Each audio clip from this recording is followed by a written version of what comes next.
कैसे हैं दोस्तों।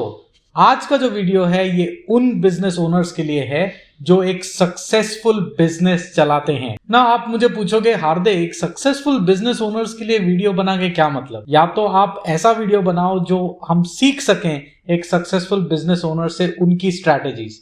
इसीलिए बिकॉज बहुत टाइम एक सक्सेसफुल बिजनेस ओनर ये 5 गलतियां कर बैठता है जिससे उसकी सक्सेस जो है उससे छीन ली जाती है। तो अगर आप एक सक्सेसफुल बिजनेस ओनर हो और आप ये 5 गलतियां नहीं करना चाहते तो ये वीडियो को आखिर तक, एंड तक बिल्कुल देखिएगा। मेरी बात मान लीजिए, वीडियो देख के मिस्टेक अवॉइड करना इससे ज्यादा सस्ती चीज कोई नहीं है।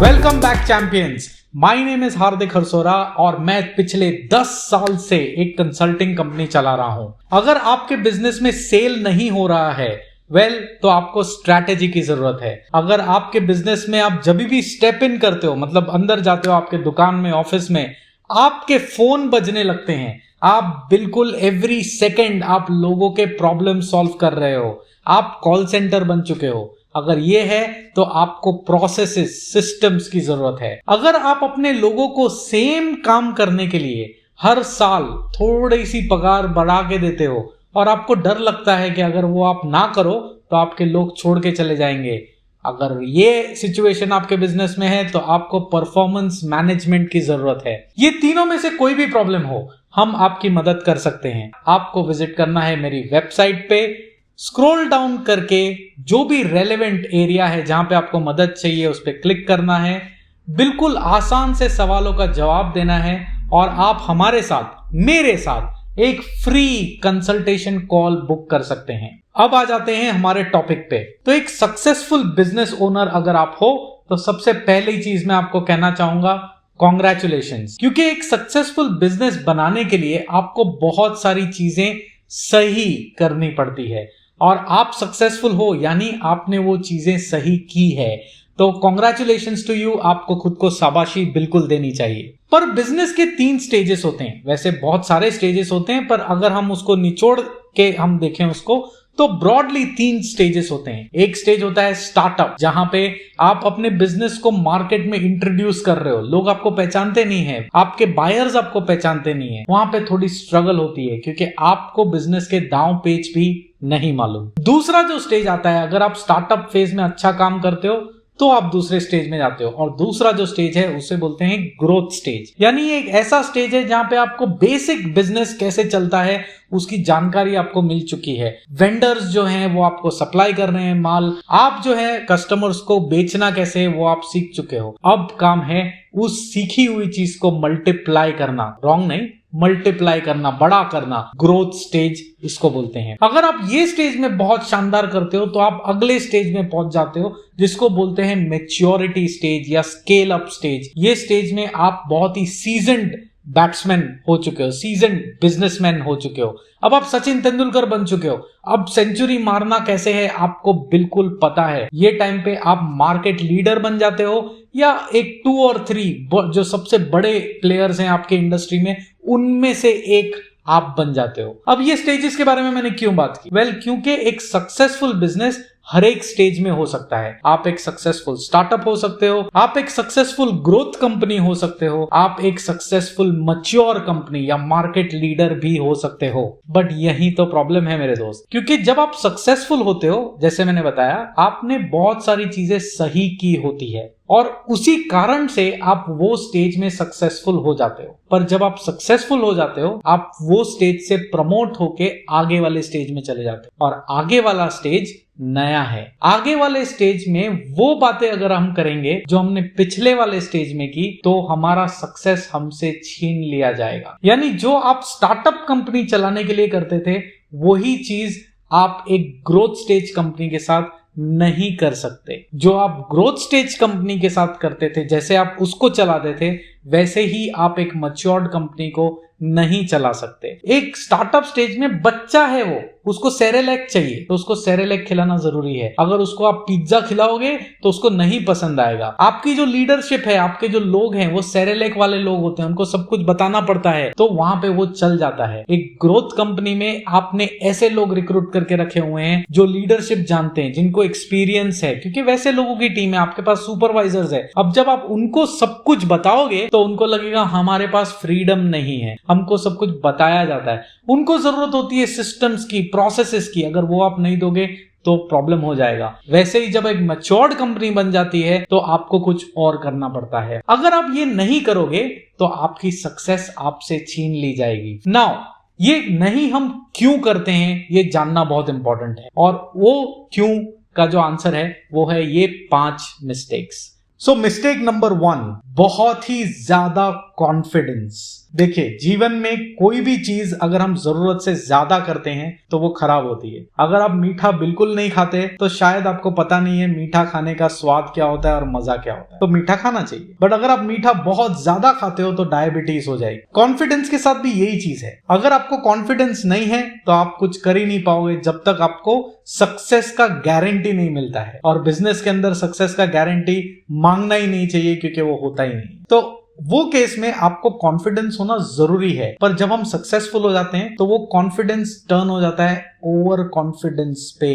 और जब ओवर कॉन्फिडेंस आ जाता है तो हम क्या करते हैं, हम गलत डिसीजंस लेना शुरू कर देते हैं। एग्जाम्पल के तौर पे ऐसी कंपनीज होती है जो उनके लेवल पे बहुत सक्सेसफुल हो जाती है, और वो ओनर सोच रहा है कि अब मुझे ग्रो करना है, मुझे बढ़ाना है। सही सोच है, और ये सही सोच को आगे लेके जाने के लिए जो डिसीजंस लेने होते हैं उसमें भी ये बंदा बहुत कॉन्फिडेंट है। बट गड़बड़ वहां हो जाती है जब वो कॉन्फिडेंस ओवर कॉन्फिडेंस में बदल जाता है, और ये बंदा सोचता है कि नहीं, अब मैं बिना कुछ ठीक किए ये मैं मैनेज कर लूंगा, और वो फास्ट ग्रोथ करने शुरू हो जाता है। जब फास्ट ग्रोथ करने शुरू हो जाता है तब उसे समझ में आता है जो मैं छोटे लेवल पे जो चीजें मैं मैनेज हो जाती थी वही चीज जब मैं बड़े लेवल पे करूंगा तो मैनेज नहीं हो पाती, और जरूरत थी मुझे वो छोटी चीज जो मैं कैसे कैसे मैनेज करता था उसको सॉल्व करने की और फिर बड़ी चीज करने की। क्योंकि हम सोचते हैं कि ये तो मेरे को पता है ना, मैं तो सक्सेसफुल हूं, मेरे को इतना एक्सपीरियंस है, तो ये तो चल जाएगा, मैं चला लूंगा, मैं कर लूंगा, मैं फाइट कर लूंगा। ये वाली चीजें जो है ये हो जाती है। एटीट्यूड जो है, एटीट्यूड भी खराब हो जाता है, क्योंकि जब ओवर कॉन्फिडेंस या बहुत जरूरत से ज्यादा कॉन्फिडेंस होता है तो नॉर्मली आपका एटीट्यूड होता है आई एम समथिंग। सो मैं जो बोलूंगा वो सही है, मैं जो नहीं बोलूंगा वो बस नहीं करना है। ये एटीट्यूड से लोग अच्छी तरह से काम नहीं कर सकते, क्योंकि उनको पता है कि ये हिटलर कम्युनिटी वाला बिजनेस है। यहाँ पे ओनर इतना कॉन्फिडेंट है कि दुनिया वैसे ही चलती है जैसे मैं चलता हूं। क्यों? क्योंकि मैं सक्सेसफुल हूं। यहाँ पे आप लोगों को गलत तरीके से बिहेव करना शुरू कर देते हो और लोग आपसे दूर जाना शुरू कर सकते हैं। और वो होता है वेंडर्स, कस्टमर्स, आपके खुद के एम्प्लॉय, ये सभी लोग ये एटीट्यूड को देख के शायद आपसे दूर जाना शुरू करेंगे। सो confidence is good, over confidence is bad. आपको चेक में रखना चाहिए कि कहीं आप ओवर कॉन्फिडेंस होके तो डिसीजंस नहीं ले रहे हो। गलती नंबर 2, फाइनेंशियल फ्रीडम को जरूरत से ज्यादा एक्सप्लॉइट करना। देखिए, बिजनेस सक्सेस के साथ आता है मनी सक्सेस, यानी आपके पास पैसे आते हैं। बहुत टाइम ऐसा होता है कि एक small and medium size business जो एरिया में हम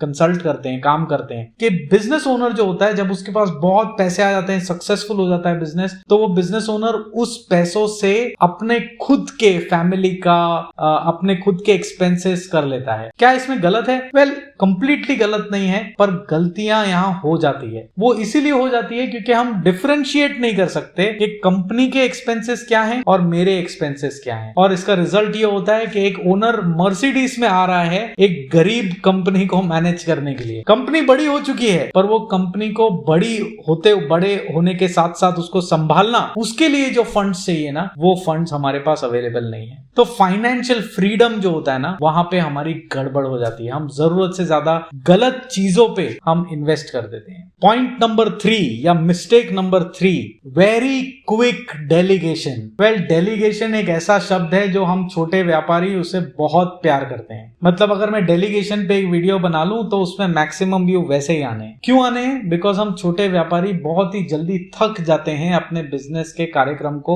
चलाते चलाते। जब सक्सेसफुल हो जाते हैं, जब बिजनेस चलने लगता है, तब हम डेलीगेशन की बहुत ही जल्दी कर देते। हम फटाफट से, क्योंकि अब हम एक मैनेजर हायर कर सकते हैं, तो हम एक मैनेजर, एक बहुत ही बढ़िया सूट बूट वाला मैनेजर, सूट बूट वाला नहीं तो टाई वाला मैनेजर, टाई वाला नहीं तो अच्छे कपड़े पहन के आने वाला मैनेजर हम हायर कर लेते हैं। और ये सोच लेते हैं अब ये मैनेजर अच्छे कपड़े पहनता है, इसने कॉर्पोरेट में काम किया है, तो ये मेरा धंधा संभाल लेगा, और हम उसको डेलीगेट कर देते हैं। डेलीगेट क्या करते हैं? वही टूटी फूटी सिस्टम। यानी अब जो मेरा प्रॉब्लम था वो मेरे मैनेजर का प्रॉब्लम हो गया, और ये डेलीगेशन करने के बाद मैं उसे चेक भी नहीं कर रहा हूं, क्योंकि अब मेरे सर से मैंने ये निकाल दिया। बहुत साल मैंने मेहनत की, अब बिजनेस एक पॉइंट पे पहुंच गया, अब मैं ये झंझट में क्यों जाऊं, ये सोच के हम वो मैनेजर को दे देते हैं सारा दारमदार, और वो मैनेजर वही चीज से स्ट्रगल करते बैठता है, क्योंकि वो तो कॉर्पोरेट में काम किया था, कॉर्पोरेट में तो सारी सिस्टम्स होती है, तो उसको लगा कि ये सिस्टम्स यहाँ पे भी होगी, मैं कर लूंगा। यहाँ पे सिस्टम है नहीं,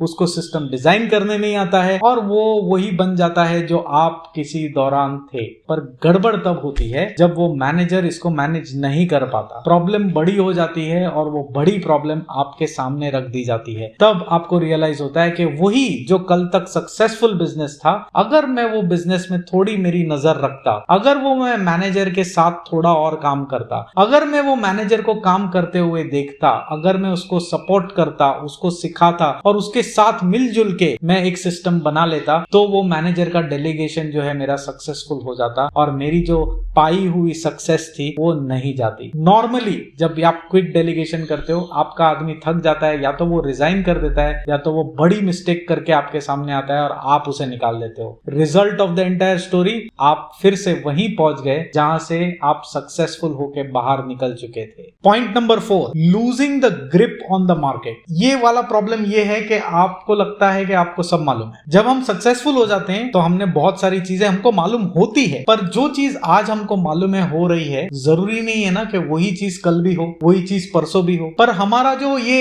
एक सक्सेस का भूत जो हमारे सर पे सवार होता है, हमको लगता है हमने एक बार उसको पढ़ लिया ना तो अब कोई चेंजेस हो ही नहीं रहे। हम सोचते हैं कि मुझे तो मालूम है ये मार्केट कैसे चलती है, 10 साल मैंने इसमें बिताए, तभी तो मैं यहाँ पे हूँ जहां पे हूँ, मैं सक्सेसफुल हूँ। अगर मुझे नहीं मालूम होता तो मैं थोड़ी सक्सेसफुल होता। ये इससे हो जाता है अजम्पशन। हम अज्यूम करने लगते हैं कि मार्केट वैसी ही है। तो मार्केट में अगर कोई चेंजेस हो रहे हैं, कॉम्पिटिटर्स कुछ नई चीजें ला रहे हैं, नए प्रोडक्ट्स आ रहे हैं मार्केट में, प्राइसिंग चेंज हो रही है, नए सप्लायर्स आ रहे हैं, हम इस चीज पे ध्यान रखते ही नहीं। कस्टमर से मैं क्यों बात करूं, मैं तो इतने सारे कस्टमर मैंने बनाए हुए हैं कि मैं उनको जानता हूं। ये वाला प्रॉब्लम शुरू हो जाता है। हम मार्केट से ग्रिप जो है हमारी छूटते जाती है। ये बिल्कुल उसी तरीके से है, वो रैबिट आगे गया और उसने बोला मैं तो बहुत आगे चले गया हूं, अब मुझे पीछे टॉर्टोइस को नजर रखने की जरूरत क्या है। वो कछुआ धीरे धीरे धीरे धीरे आएगा, जब भी मेरी दिल होगा तब मैं नजर रखूंगा उस पे, देख के मैं आगे भाग जाऊंगा। और होता यह है कि वो आदत पड़ जाती है नजर ना रखने की, और फिर क्या होता है, हमें नींद आ जाती है और कछुआ हमसे आगे निकल जाता है। पांचवा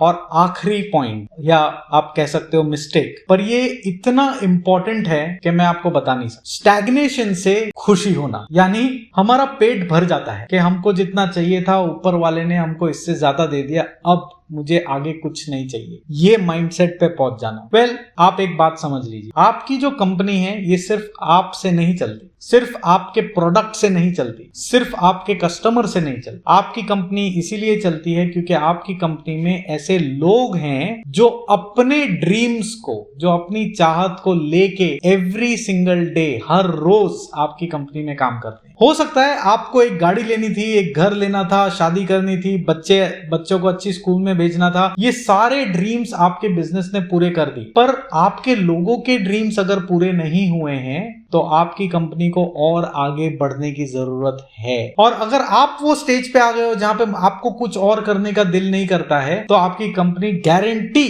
फेलियर मोड पे जाने वाली है, डिक्लाइन स्टेज में जाने वाली है। क्योंकि जब आप वो पॉइंट पे पहुंच जाते हो, आप कुछ भी नई चीज नहीं करते हो, आप कोई भी कंपनी का आगे क्या करना है वो उस पे आप नहीं सोचते हो, कंपनी वहीं रह जाती है। जब कंपनी वहीं रह जाती है तो लोगों को ग्रोथ नहीं मिलता है, क्योंकि वही चीज तो बार बार हो रही है ना, तो लोग ग्रो कहां से होंगे, ज्यादा लोगों की जरूरत नहीं पड़ती है, ज्यादा ज्यादा लोगों की जरूरत नहीं पड़ेगी तो जो कल एग्जीक्यूटिव था वो मैनेजर बनेगा कैसे, क्योंकि वो मैनेजर की जरूरत ही नहीं है, उतने ही लोग हैं। जो मैनेजर था वो सीनियर मैनेजर कैसे बनेगा, जरूरत ही नहीं पड़ेगी। अब होता क्या है इसमें, जैसे ही लोग ये रियलाइज करते हैं कि भाई मेरा जो बॉस है उसका तो पेट भर चुका है भैया, उसको आगे कोई इंप्रूवमेंट, कोई नई चीज करने की जरूरत नहीं लग रही है, वो संतुष्ट हो चुका है, तो दो चीजें होती हैं। पहला, जिसको ग्रोथ करना है, जिसके वजह से आपकी कंपनी चल रही है, वो उन्हीं लोगों के वजह से चलती है। वो लोग जो काम करते हैं, अच्छा काम करते हैं, ज्यादा काम करते हैं, वो सारे लोग धीरे धीरे आपकी कंपनी को छोड़ना शुरू कर देंगे। क्यों?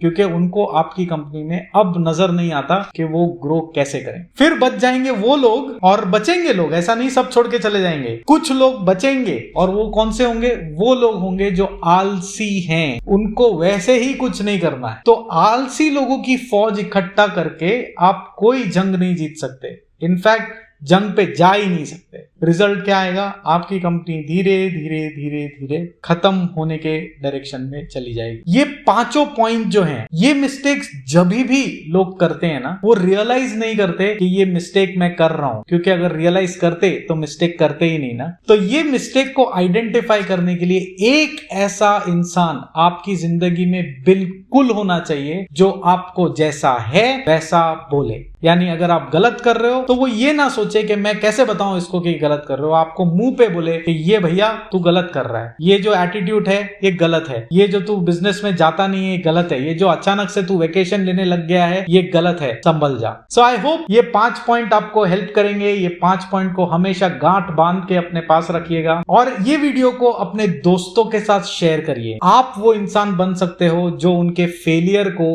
अभी से देख के उनको बचा सकता है। सो until we meet next time, keep learning, keep implementing, and all you lovely guys, keep propelling.